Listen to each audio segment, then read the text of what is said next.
kota Mekah menuju Masjidil Aqsa, dari Masjidil Haram menuju Masjidil Aqsa di malam hari, lalu dilanjutkan dengan naik ke langit yang pertama sampai ke 7, lalu dilanjutkan dengan Sidratul Muntaha, lalu balik lagi ke Masjidil Aqsa dan pulang lagi ke Masjidil Haram dalam waktu yang kurang dari 1 malam. Allah Subhanahu wa taala berfirman di awal surah Al-Isra, a'udzubillahi minasyaitonir rajim. Subhanalladzi asra bi'abdihi lailan minal masjidil haram ilal masjidil aqsa alladzi barakna haulahu linuriyahu min ayatina innahu huwas samiul basir. Subhanalladzi, Allah awali surah Al-Isra dan ayat tentang cerita Al-Isra itu dengan kalimat subhana. Apa maksud dari subhana? Subhana itu untuk mengungkapkan sesuatu yang maha sempurna, yang maha luar biasa. Itu subhana, ya. Jadi kalau kita melihat sesuatu yang hebat, yang maha sempurna, subhanallah, ya. Cakep, subhanallah, ya. Luar biasa, subhanallah, ya. Itu subhana. Karena subhana itu artinya maha suci Allah dari segala kekurangan. Jadi apa yang Allah ciptakan, apa yang Allah lakukan, tidak ada yang kurang sedikit pun, maha sempurna. Jadi di saat Allah bercerita tentang Isra dan Mi'raj dengan kalimat subhanah, menunjukkan bahwa itu kejadian luar biasa. Bukan dalam mimpi. Kalau dalam mimpi gak luar biasa. Orang mimpi bisa aja mimpi apa saja, ya. Tapi kalau Isra dan Mi'raj ini kejadian yang luar biasa.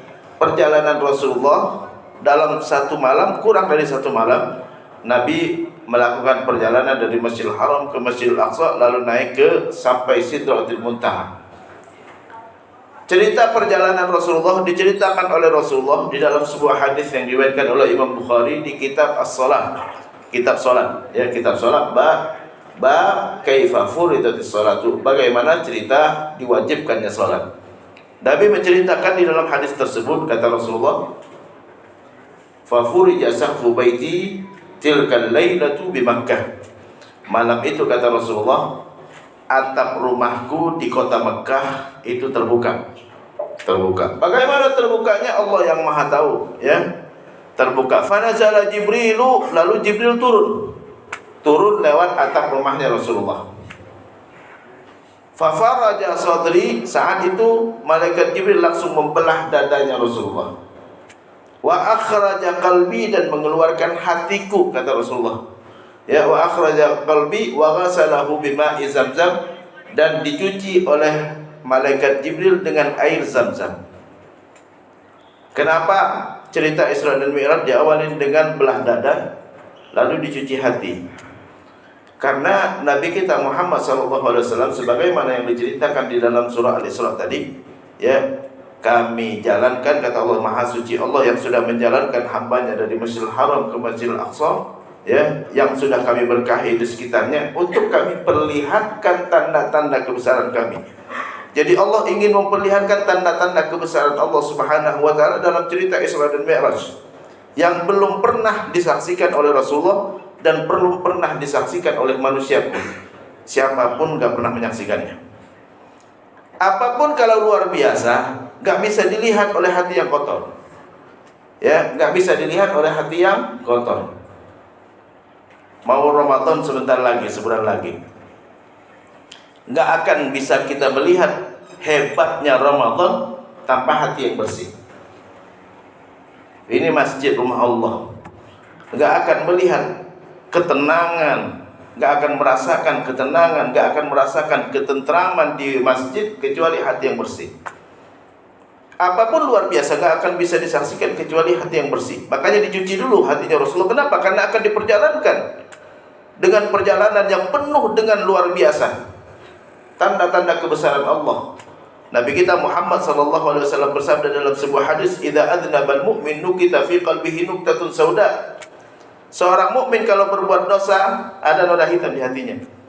Idza taba wasta'tab, kalau dia bertaubat dan menyesal, hatinya tadi dibersihkan lagi, ya, di laundry, ya. Atau kalau mobil itu dikompon, ya, sehingga jadi putih lagi. Idza zada zadat, tapi kalau dia tidak pernah bertaubat, enggak pernah menyesal, zadat, noda hitamnya terus bertambah. Ya, kalau baret mobil tambah banyak baretnya. Kalau udah tambah banyak baretnya udah banyak ya. Baret sedikit biasa aja, enggak ngerasa apa-apa. Ya, kenapa? Udah banyak emang, ya. Kalau baretnya udah banyak, nyerempet dikit biasa aja, ya. Kenapa? Ya, karena udah banyak, gitu kan? Kalau udah banyak noda hitam di hatinya, nyerempet sedikit biasa aja. Ya, kenapa? Udah banyak nodanya. Jadi enggak terlalu merasa ada noda lagi, gitu kan? Kenapa? Udah banyak, ya. Idza zada zadat, kalau terus bertambah, nodanya terus bertambah, zadat hatta ta'lu qarbah, akan menutupi hatinya. Fadzalika ran, itulah ran yang Allah maksudkan di dalam Al-Qur'an. Kalla, kata Rasul, kata Allah dalam Al-Qur'an, kalla, tentu saja kata Allah, enggak mungkin dia senang dengan datangnya Ramadan, enggak mungkin dia bisa melihat kemuliaan Ramadan, enggak mungkin dia merasakan ketenangan salat, enggak mungkin dia tergerak hatinya mau baca Quran, enggak mungkin dia merasa enak dengar bacaan Quran, enggak mungkin dia senang dengan dengar nasihat, enggak mungkin dia senang dengan masuknya ke masjid, enggak mungkin dia merasakan ketenangan. Kenapa? Marana, karena hatinya sudah penuh dengan noda hitam. Ya, enggak akan dia merasa sadar dia melakukan kesalahan, enggak akan dia merasa sadar melakukan dosa. Kalla marana, kenapa? Karena hatinya penuh dengan noda hitam. Maka yaksibun, akibat dosa yang dia lakukan. Makanya orang mukmin kalau hatinya bersih, ya, datang ke masjid tenang dia. Salat merasakan itu suatu nikmat yang luar biasa. Datang Ramadan bahagia. Bukan kalau datang, waduh mau puasa lagi nih. Ya, enggak begitu kalau orang yang hatinya bersih. Jadi perlu kita bersihkan. Nabi dibersihkan sama malaikat Jibril, tapi kita enggak ada yang bersihkan. Yang bersihkan hati kita siapa? Kita sendiri. Caranya apa? Taubat, istighfar, ya. Banyak-banyak taubat, banyak-banyak istighfar supaya kita merasakan ketenangan. Jadi kalau kita masih menikmatin sholat, berarti hati kita bersih, ya. Kalau kita merasakan gembira datangnya Ramadan, hati kita bersih. Kalau kita merasakan duduk di masjid lebih tentram dibandingkan di tempat yang lain, berarti hati kita masih bersih. Di saat kita dengerin nasihat, kita tenang hatinya, berarti hati kita masih bersih.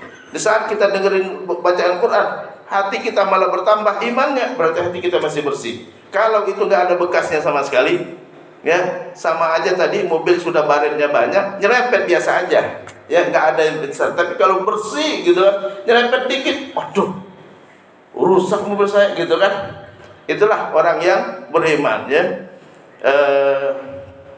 Nabi dalam hadis mengatakan, dalam hadis kata Rasulullah, al-mu'min yara dhunubahu ka'annahu qa'idu tahta jabalin yakhsha yaqa alaih, wal kafiru yara dhunubahu ka'annahu dhubabun marra ala anfi fadhabba alaihi fatar. Orang mukmin itu kalau dia berbuat dosa, walaupun kecil dosanya, takutnya minta ampun, seperti gunung yang akan menimpa dirinya.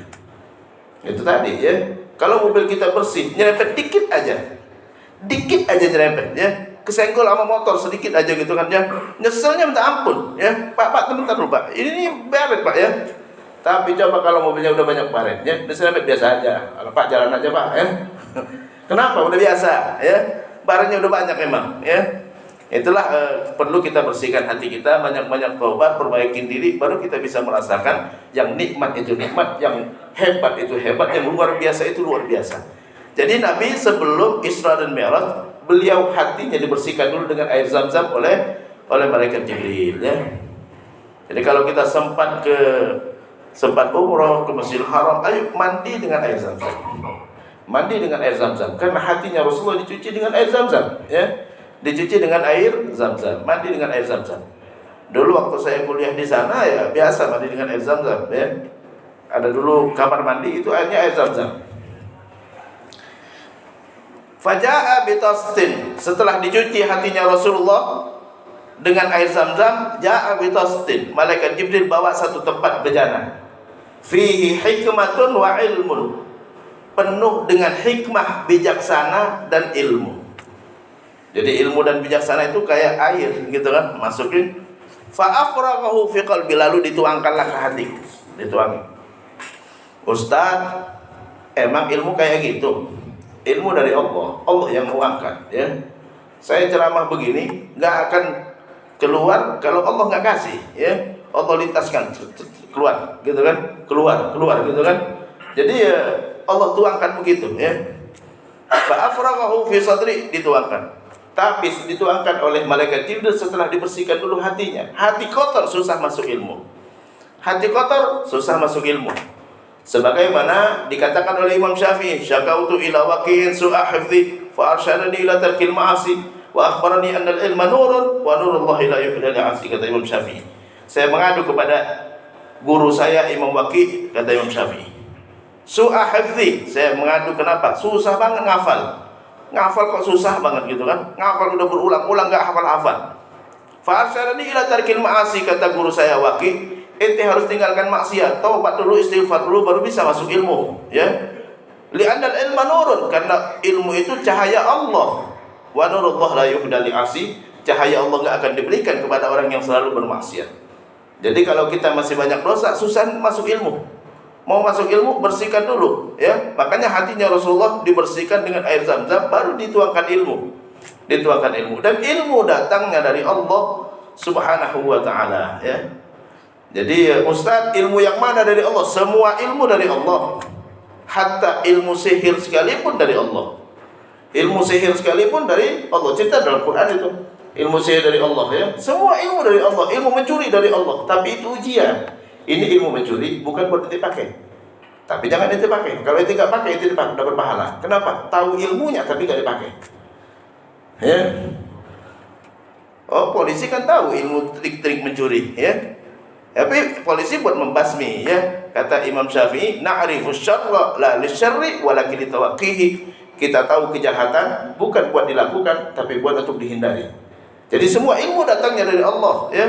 Yang bisa bikin pesawat, Allah yang kasih ilmunya. Yang bisa bikin kapal laut, Allah yang kasih ilmunya. Yang bisa bikin mobil, Allah yang kasih ilmunya. Semua dari Allah Subhanahu wa taala. Wa 'allama Adam al-asma'a kullaha, Allah ajarkan kepada Adam semuanya. Jadi Adam itu tahu ilmu semuanya, ya. Satu diturunkan kepada anak si Anu, satu diturunkan kepada anak si Anu, satu diturunkan bahasa Inggris, satu diturunkan bahasa Prancis, satu anaknya banyak. Ya, masing-masing. Ini diturunkan bahasa Prancis, ini diturunkan bahasa Inggris gitu kan. Semua dari Allah Subhanahu wa taala. Jadi bahasa semuanya dari Allah, ya. Dari Allah, semuanya dari Allah Subhanahu wa taala. Jadi fa'afraghahu fi qalbi, lalu ilmu dengan hikmah bijaksana tadi dituangkanlah ke hatiku. Jadi kalau ada orang bijaksana, Allah yang kasih. Ya. Luqmanul Hakim. Luqmanul Hakim, kita dengar cerita Luqmanul Hakim ada dalam Quran. Luqmanul Hakim itu apa? Luqman yang maha bijaksana. Ya, jadi bijaksana sekali Luqman, ya. Itu Allah yang ngasih, Allah yang ngajarin. Allah yang ngajarin, Allah yang ilhamkan untuk dia bijaksana. Jadi kalau melihat orang bijaksana, alhamdulillah bersyukur kepada Allah, Allah kasih kebijaksanaan. Betapa banyak orang, ya, ilmunya banyak tapi nggak bijaksana. Nggak bijaksana di dalam bertindak, dalam berfatwa, dalam mengasih nasihat, gitu kan, ya, dalam memberikan arahan, gitu kan, ya. Tapi bijaksana dari Allah Subhanahu wa taala. Jadi setelah Nabi Muhammad dimasukkan, dituangkan ilmu ke hatinya, ditutuplah dadanya. Ditutup dadanya, ya, dirapatkan oleh malaikat Jibril dan tidak ada bekas sama sekali. Itu operasi pertama kali dalam sejarah manusia. Setelah itu Nabi Muhammad dibawa ke Masjidil Aqsa dengan burak. Burak itu artinya kilat. Kendaraan yang cepat secepat kilat. Bagaimana bentuknya, Nabi nggak pernah cerita bentuknya bagaimana. Seringkali kita melihat ada gambar hewan kepalanya manusia, itu palsu hadisnya, ya. Nabi nggak pernah cerita, apalagi kepalanya seperti perempuan, ya. Nggak, mustahil, ya, mustahil. Nabi cuma menceritakan di dalam hadis riwayat Bukhari dan Muslim bahwa kendaraan burak itu adalah lebih kecil dari kuda, lebih besar dari keledai. Jadi antara kuda dengan keledai. Kuda terlalu besar, keledai terlalu kecil, tengah-tengah, ya. Itulah burak yang dikendarai oleh Rasulullah. Tidak disebutkan kepalanya seperti apa, badannya seperti apa. Cuma disebutkan lebih besar dari keledai dan lebih kecil dari kuda. Dengan burak secepat kilat jalannya sampai ke Masjidil Aqsa. Saat turun ke Masjidil Aqsa sudah menunggu para nabi. Nabi-nabi sudah menunggu. Ustaz, nabinya itu ruh dan jasadnya wallahu a'lam. Ya, diceritakan bahwa Nabi sudah ditunggu oleh para nabi di Masjidil Aqsa, lalu sholat dan Nabi jadi imam. Setelah selesai sholat, malaikat Jibril membawa Rasulullah naik ke langit. Bagaimana naiknya? Enggak pakai burak lagi. Wallahu a'lam, enggak diceritakan, ya. Fa akhadhani Jibril ila sama'id dunya. Jibril membawa aku ke langit yang paling rendah. Di langit yang paling rendah, malaikat Jibril ketok pintu. Assalamualaikum. Ya, ada satpamnya juga. Satpamnya malaikat, ya. Man anta, siapa ente? Ana Jibril, katanya, saya Jibril. Jibril itu adalah pemimpin para malaikat. Pemimpin para malaikat. Ini satpamnya langit yang paling rendah, itu malaikat. Anak buah dari malaikat Jibril sebenarnya. Siapa ente? Jibril. Jibril enggak bilang, siapa ente? Bos ente. Enggak. Bukan jawaban itu, ya. Bukan jawaban. Kalau ditanya siapa, sebut nama. Karena nama itulah yang membedakan ente dengan yang lain. Ya, kalau bos bisa ganti-ganti nanti, ya. Siapa ente? Jibril. Anak Jibril, kan saya Jibril. Enggak bilang saya bos ente, enggak, ya. Wa maaf, siapa yang sama ente? Tuan rumah berhak bertanya, ente bawa siapa? Dan tuan rumah berhak mengatakan, maaf saya terima ente, tapi teman ente tidak, gitu kan? Wa maaf, siapa sama ente? Muhammad. Sebut namanya Muhammad. Ya, ini anak buah nanyain. Anak buah nanyain. Jibril adalah bosnya para malaikat, Nabi bosnya para nabi. Ya, ini Jibril bosnya para malaikat. Siapa sama ente? Muhammad. Hal ursila ilaihi, apakah dia seorang rasul? Qala na'am, dia seorang rasul. Fafutiha, baru dibuka pintunya. Ya, fadakhala Jibril, ya, masuklah malaikat Jibril bersama Nabi Muhammad. Fa idza rajulun qa'idun 'alal kursi. Ya, di depan pintu ada orang yang duduk di atas kursi. Ala yaminihi aswidatun wa ala yasarihi aswidatun. Di sebelah kanannya lautan manusia, di sebelah kirinya lautan manusia. Faqala Muhammad, maka Nabi kita Muhammad bertanya kepada Jibril, "Man hadza? Siapa ini?" "Hadza Adam," kata Nabi kepada Jibril. "Hadza Adam alaihissalam, ini Nabi Adam." Siapa itu lautan manusia sebelah kanan sebelah kirinya? Sebelah kanan itu adalah ahli surga, sebelah kiri ahli neraka. Fa idza nadhara ila yaminihi, tatkala dia melihat ke kanannya, dia tersenyum. Saat melihat ke kiri, dia menangis. Jadi Nabi Adam itu kiri kanannya udah ada lautan manusia. Jadi artinya kalau kita meninggal, roh kita nanti udah dinaikkan ke atas, dikelompokkan kepada kelompoknya. Jadi kalau kita ahli neraka, ya teman-teman kita pembunuh, koruptor gitu kan ya. Wah, ini udah gak enak dah, ya. Itu udah gak enak dah. Jadi dari sekarang kita nyari teman. Dari sekarang kita harus kelompokkan, kita kelompok yang mana. Harus dari sekarang jelas kelompok yang mana. Jangan sampai nanti saat kita meninggal, roh kita dikelompokkan kepada pembunuh gitu kan ya. Ya, kepada perampok gitu kan ya, koruptor gitu kan ya. Masuklah kelompok orang ahli masjid. Jadi dari sekarang kita udah milih, ente mau kelompok yang mana nih sekarang? Ya, dari sejak kita meninggal sampai hari kiamat itu lebih lama daripada hidup kita di dunia. Menderita kita kalau seandainya kita sama-sama orang-orang yang biasa mabuk-mabukan, gitu kan? Jadi Nabi Adam sendiri nangis ngelihatnya. Nangis malaikat Nabi Adam ngelihat anak cucunya yang ahli neraka tadi. Jadi dari sekarang kita harus mulai nimbang-nimbang nih, saya masuk kelompok mana nanti. Jadi tentukan dari sekarang, ya. Tentukan dari sekarang. Loh, bagaimana menentukannya? Mulai berhitung dari sekarang. Kata Nabi dalam hadis yang diriwayatkan oleh Imam Ghazali dalam kitabnya Ihya Ulumuddin mengutip hadis Rasulullah. Kata Rasulullah, "Man balagal arba'in wa lam yaghlib khairuhu syarrahu falyatajahhaz ilan nar." Siapa yang sudah masuk usia 40 tahun, belum berhitung juga dia masuk kelompok mana nih, ya. Saya masuk kelompok surga atau masuk kelompok neraka, belum tahu juga. Siap-siap masuk neraka, ya. Kalau dia nggak mulai berhitung, kita udah bisa berhitung. Kalau saya banyak baiknya ahli surga, kalau saya banyak buruknya ahli neraka berarti. Kenapa? Di hari kiamat nanti akan ditimbang. Faman thaqulat mawazinuhu fahuwa fi 'ishatir radiyah. Siapa yang kebaikannya lebih banyak masuk ahli surga. Wa man khaffat mawazinuhu, siapa yang kebaikannya lebih sedikit banyakkan dosa ketimbang kebaikannya, fa huwa fil fa ummuhu hawiyah, maka tempatnya di hawiyah. Wa ma adraka ma hiya, apa itu hawiyah? Narun hamiyah, api yang menyala-nyala. Jadi sekarang kita udah mulai berhitung. Udah bisa kita tentukan sebenarnya ente ahli surga atau ahli neraka. Jadi banyakkan baiknya atau banyakkan buruknya. Supaya kita banyak baiknya, kita ngejar ngejar ibadah yang pahalanya besar. Kalau sholat jangan sendirian. Kalau sholat sendirian dapat pahalanya cuma 1. Kalau berjamaah 27. Itu yang dikejar. Ya, jangan sampai saya sholat dapat pahala 1 gitu kan. Ya, kejar yang 27 gitu kan. Seringkali saya di rest area, datang orang sholat sendirian pojok sana, datang yang lain sendirian pojok sana. Ya, ngapain sendirian? Berjamaah, ayo siapa aja yang lagi sholat itu jadikan imam. Kenapa? 27 kali lipat bedanya. Kejar yang pahalanya besar-besar. Ya, supaya apa? Supaya kita bisa ngejar baik saya lebih banyak gitu kan. Nabi dalam hadis mengatakan, man tawaddu'a fi baitihi, siapa yang berwuduk di rumahnya lalu dia datang ke masjid untuk melaksanakan salat wajib, maka setiap langkahnya Allah catat 1 kebaikan, Allah hapus 1 dosa, dan Allah angkat 1 derajat. Itu yang kita kejar.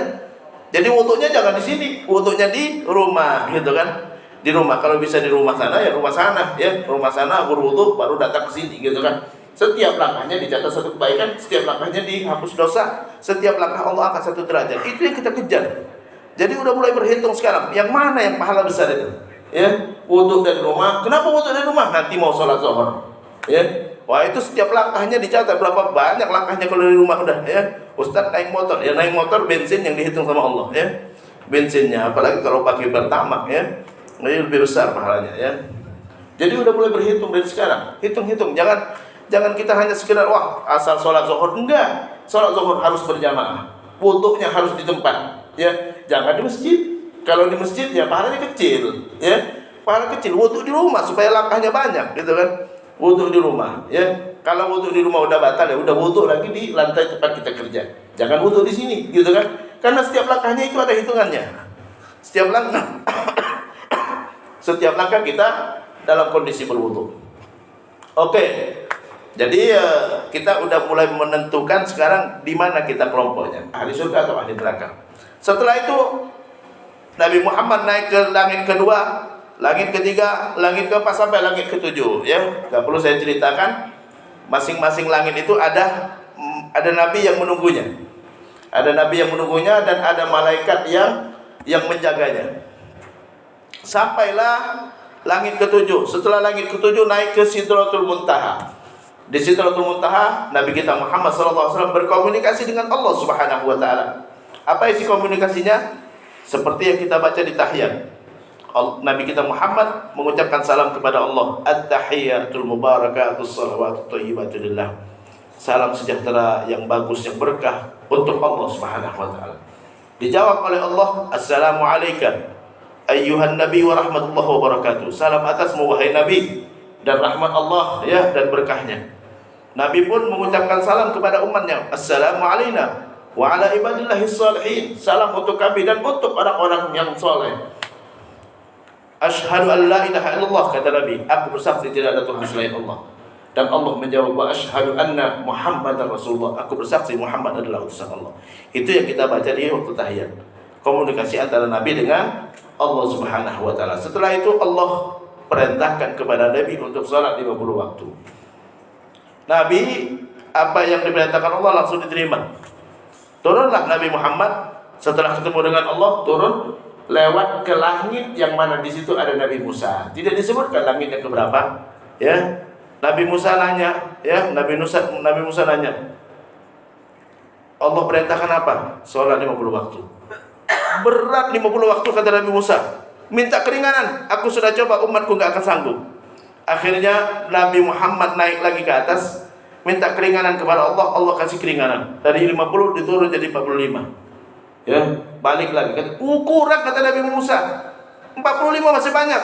Minta keringanan lagi sampai 40, 35, 30, sampai bolak-balik sampai sisa 5 waktu. Setelah sisa 5 waktu, Nabi Musa masih menyarankan untuk minta keringanan lagi. Kata Nabi Musa, berat buat umatmu 50 kali. 5 kali sehari semalam. Kata Nabi Muhammad, ya, aku malu untuk meminta keringanan dari Allah Subhanahu wa taala. Udah berapa kali bolak-balik, ya, langsung dijawab sama Allah, aku enggak kurangin apapun pahalanya wahai Muhammad. Ya, 5 waktu yang aku sudah wajibkan sama dengan 50 waktu. Jadi enggak aku rubah apapun, ya, pahalanya tetap 50 waktu. Nah, itulah salat satu-satunya ibadah yang diwajibkan kepada Rasulullah, yang diterima oleh Rasulullah langsung dari Allah Subhanahu wa taala, ya. Nah, ini salat ini penting, ya, karena salat ini juga sebagai barometer seorang itu baik atau tidak. Karena di dalam hadis Nabi bersabda, awwalu ma yuhasabu bihil abdu yaumal qiyamah as-shalah. Idza saluhat saluha sa'iru amali wa idza fasadat fasada sa'iru amali. Yang pertama kali dihisab oleh Allah di hari kiamat nanti adalah salat. Kalau salatnya bagus, amal ibadah yang lain pun ikut bagus. Kalau salatnya rusak, amal ibadah yang lain pun ikut rusak. Jadi kita harus benahi salat itu. Ya, kenapa? Karena dia menjadi barometer bagusnya seseorang atau tidak. Makanya dalam Quran Allah berfirman, kata Allah, innas salata tanha 'anil fahsya'i wal munkar. Salat mencegah daripada perbuatan keji dan munkar. Kalau salat seorang bagus, maka akhlaknya akan jadi bagus, amalnya akan jadi bagus, ya. Dia enggak akan melakukan perbuatan keji dan munkar, ya. Yang perlu diperhatikan di dalam salat adalah syarat dan rukun harus terpenuhi.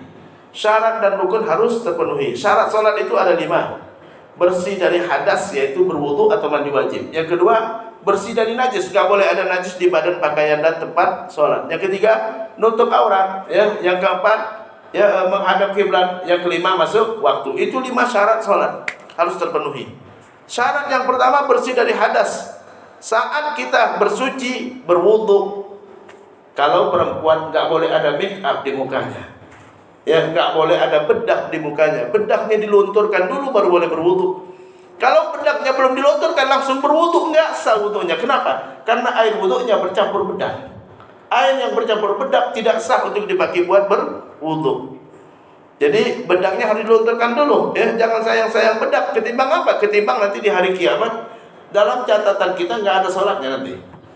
Nah, raport kita, kalau orang ujian di dunia ini, kalau ikut ujian, raportnya akan dikasih setelah ujian. Tapi kita raportnya nanti di akhirat nanti. Di akhirat nanti akan ada buku, ya. Setelah kita lihat, loh kok salatnya nggak ada? Loh kenapa? Jangan-jangan wudunya nggak benar. Ya, ibu berwudu, make up belum dilunturkan dulu. Ya, airnya jadi campur bedak, ya. Air campur bedak nggak sah pakai berwudu, ya. Jadi airnya harus luntur dulu, bedaknya dilunturkan dulu. Yang kedua, bukan hanya campur bedak yang enggak boleh ada sesuatu yang menghalangi air meresap ke kulit tempat wudhu kita. Nah, itu yang perhatikan. Jangan sampai nanti kita udah sholat, sia-sia sholat kita. Ustaz, aneh nggak tahu kalau hukumnya seperti itu, gimana selama ini, gitu kan? Kalau kita merasa bersalah, jangan ulangin lagi, menyesal, taubat kepada Allah. Ya Allah, dari sekarang sampai akan datang, ya, sampai aku mati, aku akan lakukan yang benar. Ya, bedak dan make upku akan aku lunturkan dulu. Ya, kenapa? Karena kalau air campur bedak nggak sah dipakai buat berwudu. Ya, itu yang sering kali terjadi kesalahan. Jadi perhatikan, ya, nyuci kaki nggak boleh kita nyuci kaki, keran dibuka langsung kakinya disodorin gitu aja. Harus digosok. Kenapa? Karena kaki nggak meresap air. Kaki terutama bagian tumit nggak meresap air. Air lewat begitu aja. Syarat wudhu sah, air harus meresap ke kulit. Kalau nggak meresap ke kulit, maka nggak sah. Ya. Jadi gosok kaki harus digosok. Nabi pernah suatu hari melihat sahabat yang berwudhu, ya, tidak gosok-gosok kaki terutama bagian tumit. Nabi langsung marah. Ya, Nabi secara seraya mengangkat suaranya. Rasulullah mengatakan, wailul lil aqabi minan nar, celaka kaki-kaki atau tumit-tumit dari api neraka. Jadi tumit bisa bikin orang langsung neraka. Kenapa? Karena sholatnya jadi nggak sah. Jadi harus meresap kulit, terutama di sela-sela kaki itu harus kita gosok. Kenapa? Karena jari kaki tidak seperti jari tangan gampang mekar. Jari kaki akan rapat terus kalau kita nggak pekarin. Dan itu harus masuk air ke dalamnya dan harus meresap kulit. Jadi itu perlu diperhatikan, ya. Kemudian di dalam sholat, rukun sholat itu ada 14. Ini pendapat mayoritas ulama. 14 itu 5 rukun ucapan harus diucapkan. harus diucapkan harus dengan suara, nggak boleh dalam hati. Ya, apa itu rukun ucapan yang harus diucapkan? Pertama takbiratul ihram, Allahu Akbar. Harus ada suaranya, nggak boleh. Itu bukan suara. Ya, namanya suara itu huruf keluar dari makhrajnya. Allahu Akbar. Bismillahirrahmanirrahim. Yang kedua Al-Fatihah. Harus terucap, nggak boleh angin. Bismillahirrahmanirrahim. Itu bukan angin itu. Angin, karena nggak keluar dari makhraj huruf yang benar. Bismillahirrahmanirrahim. Alhamdulillahirabbil alamin. Ar-Rahmanir-Rahim. Maliki yaumiddin. Iyyaka na'budu wa iyyaka nasta'in. Harus keluar hurufnya dari makhraj yang benar, bukan angin, apalagi dalam hati. Kadang-kadang ada sebagian orang sholat mulutnya nggak bergerak. Lah, gimana dia mau ngucapin kalau mulutnya nggak bergerak? Jadi harus keluar suara. Itu yang kedua, rukun yang kedua, rukun ucapan. Ucapan harus bersuara. Yang ketiga tahiyat akhir. Tahiyat akhir harus ada suaranya juga. At-tahiyatul mubarakatus salawatut thayyibatu lillah. Assalamu alayka ayyuhan nabi wa rahmatullahi wa barakatuh. Assalamu alayna wa ala ibadillahis salihin. Asyhadu an la ilaha illallah wa asyhadu anna Muhammad Rasulullah. Yang keempat yang harus diucapkan salawat, Allahumma shalli ala Muhammad, sekurang-kurangnya. Yang kelima salam, assalamualaikum warahmatullahi. Itu 5 harus terucap. Kalau nggak terucap maka nggak sah. Dalam hati tidak sah, bukan ucapan dalam hati. Yang dalam hati cuma niat. Yang dalam hati cuma niat. Rukun hati cuma satu, niat. Niat saat kita takbiratul Allah dalam hati, aku berniat salat zuhur ikut imam fatihkan Allah. Itu boleh dalam hati. Memang itu dalam hati tempatnya. Ya. Nah, ini yang perlu diperhatikan ya. Karena banyak orang sholat mulutnya gak qomat kamit, Pak. Ya. Qomat kamit pun belum tentu keluar suara, apalagi gak qomat kamit. Enggak sah sholat inti kalau begitu ya. Jadi harus diperhatikan ya, jangan sampai sholat kita sia-sia. Nanti di hari kiamat akan ada catatan, loh sholat saya nggak ada. Lah itu nggak baca apa-apa. Ente nggak baca apa-apa, cuma gerak-gerak doang ya. Jadi itu yang perlu diperhatikan. Nah ini terkait dengan sholat. Jadi karena waktu saya cukupkan sampai di sini. Mudah-mudahan bermanfaat. Jadi ibadah sholat penting sekali diperhatikan. Bukan hanya kita, tapi anak-anak kita juga diperhatikan. Kasih tahu kepada mereka hal-hal yang penting mereka ketahui terkait dengan sholat, supaya mereka jangan sampai ya. Karena kalau nggak sholat, tempat kita di neraka. Masyarakat fi saqar qalu lam nakum minal musallin. Allah bertanya di hari kiamat nanti, kenapa ente masuk neraka? Karena kami nggak sholat. Ya. Orang nggak sholat masuk neraka. Ya. Karena apa? Karena sholat itu wajib ya. As-sholatu imaduddin. Sholat adalah tiang agama ya. Siapa yang sholat maka berarti agamanya tegak. Siapa yang nggak sholat berarti agamanya rontoh gitu kan. Ya, makanya ada ulama mengatakan yang nggak sholat keluar dari Islam berarti ya. Kenapa? Karena roboh rumahnya, tiangnya roboh juga rumahnya. Oke, demikian, mudah-mudahan bermanfaat. Kalau ada yang mau bertanya silakan ya, atau kita tutup. Ada yang mau bertanya? Kalau nggak ada, kita cukupkan sampai di sini. Yang benar dari Allah dan Rasulnya, yang salah adalah kesalahan saya sendiri. Saya mohon maaf, saya mengampun. Wabillahi taufiq wal hidayah wal afu minkum jami'an. Kita tutup dengan doa kafaratul majlis. Subhanakallahumma wa bihamdika asyhadu an la ilaha illa anta astaghfiruka wa atubu ilaik. Wassalamualaikum warahmatullahi wabarakatuh.